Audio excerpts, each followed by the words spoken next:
MedPlus Health is in focus. There was a large block deal, almost 13% equity changed hands at 860 rupees. Now we understand that PI Opportunities Fund and Lavender Rose were the sellers.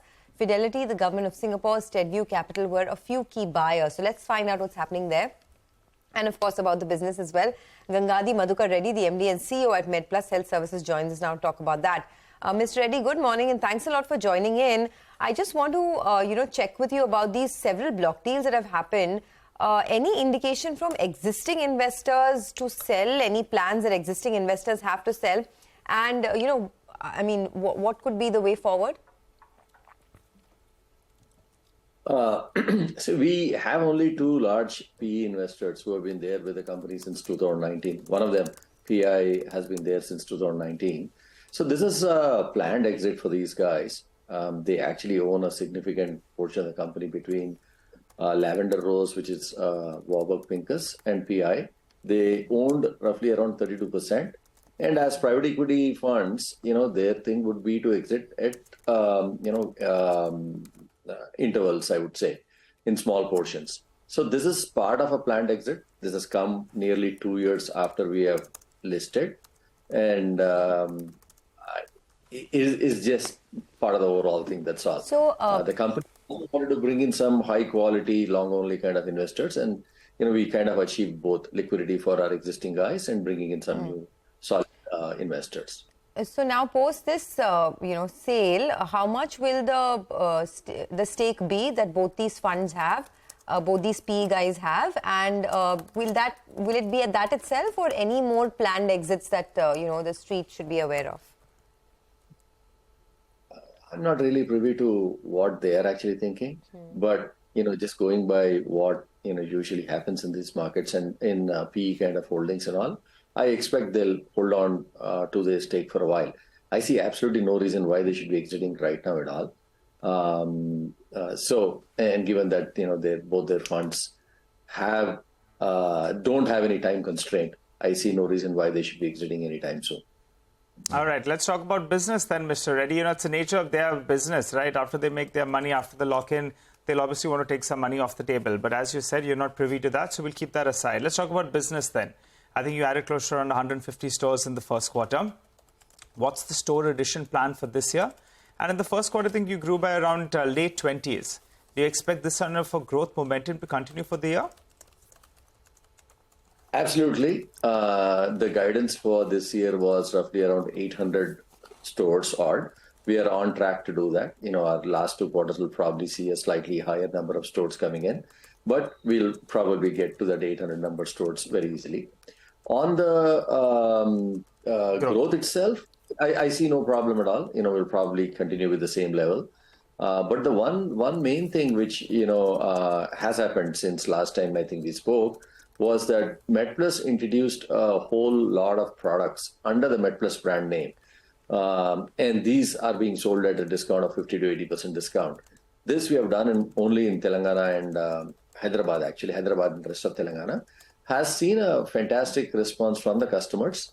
We have roughly around 50% of all therapeutic needs for a customer are now, available at this 50 to 80% discount. The plan is to extend it to 80% on all. Given the quality, given the pricing and everything else, we've seen a fantastic response. I expect this will be a big positive for us as we go forward.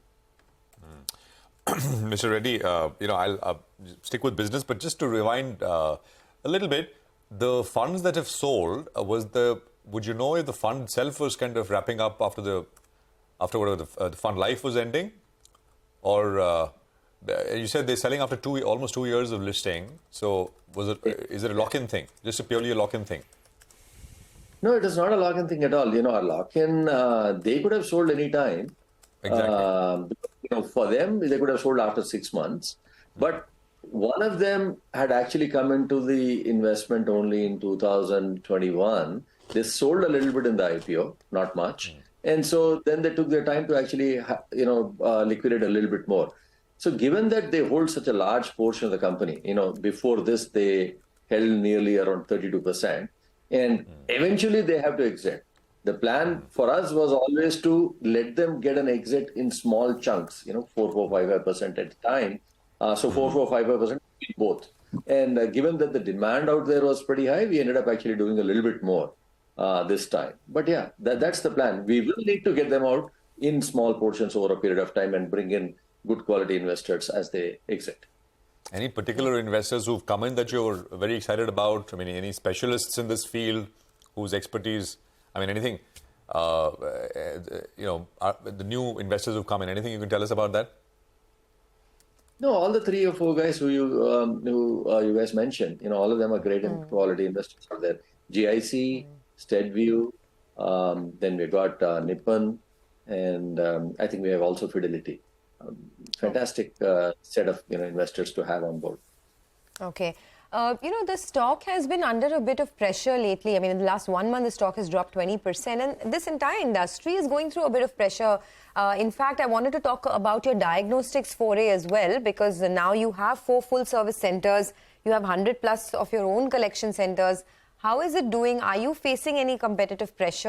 And what do you think the revenue run rate will look like in the months to come? See, on the diagnostic side, that, as I have been saying, is a pilot. We invested around 110 crores. It's a new model, subscription-based model. Everything which we thought is actually panning out the way we actually kind of predicted to ourselves, at least. The plan was a subscription-based kind of thing where we required a certain number of members out there. We have roughly around 110,000 subscribers and serving nearly 200,000 lives underneath that. So some of the memberships are family, some of them are family with a couple with 1 child and all that, and some of them are single. So 110,000 with 200,000 people. All of them are doing very well, I would say. And no surprise, given the fact that we give 75% discount on all radiology and all. And I'm not just counting the pathology. Pathology and biochemistry and all those other things have actually been under pressure as far as pricing is concerned because of a lot of aggregators out there. But that's not just the thing, just the blood tests around don't make a diagnostic center. We do the entire thing. And we're the only guys, I would say, who give such a large discount on radiology. And for that reason, we have seen a very good uptake by the customers. So that's on the diagnostic side. Okay. All right. We'll leave it at that. Thanks a lot for joining in. Appreciate your time here on CNBC-TV18. That's MedPlus, talking about the large trades and the PE exits that have happened. Hemang